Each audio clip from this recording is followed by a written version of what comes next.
What's going on, dudes and dudettes? So as I mentioned last week, Duke was in that ACC championship game for football against Virginia. And yes, luckily they did get that big-time victory in overtime, 27-20. They had a lead, but of course they let it slip, and Virginia was able to tie it up in the last minute. But yes, luckily Duke was able to win. And then Luke Mergott, their linebacker, stole an interception on the first pass by Virginia in overtime. And yes, they are the ACC champions officially. Darian Mensah, their quarterback, was named the MVP of the game.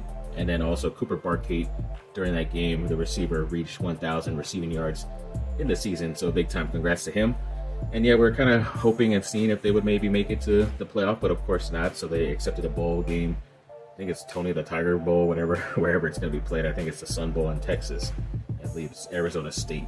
They're going to be playing on December 31st, that Wednesday. So not too shabby, but when you look at the final 12-team bracket, yeah, I just never understood why they chose like lower level teams like Tulane or JMU to get in there. Yeah, they won their conference, but so did Duke. And Duke played a lot more of a harder schedule in the ACC. And yeah, they are 8-5 because of that. Technically, 3 of their losses are outside of the conference, but still played a tougher schedule than most of those teams, in my opinion. And yet, even though they won their conference, it's not guaranteed. So I never understood that. I don't think I will ever understand this new playoff format, even if they expand it another 4 teams to 16, which will most likely happen soon. But I don't know. I guess we'll have to defeat Arizona to prove them wrong.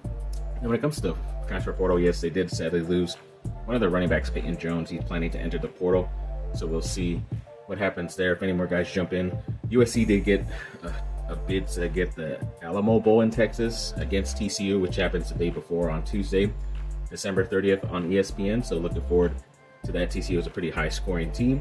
They did have a number of guys enter the portal again. Offensive lineman Micah Banuelos, defensive lineman Carlin Jones, linebacker Matai Tagoai, linebacker Anthony Beavers Jr., and yes, one of their linebackers as well, Garrison Madden, just entered. So yeah, a handful of guys entering in. Expect about another more of this same handful again to do it. Hopefully a lot of these guys still end up playing in the bowl game, so they have a chance against TCU, but you never know. They probably could just already be headed out of town.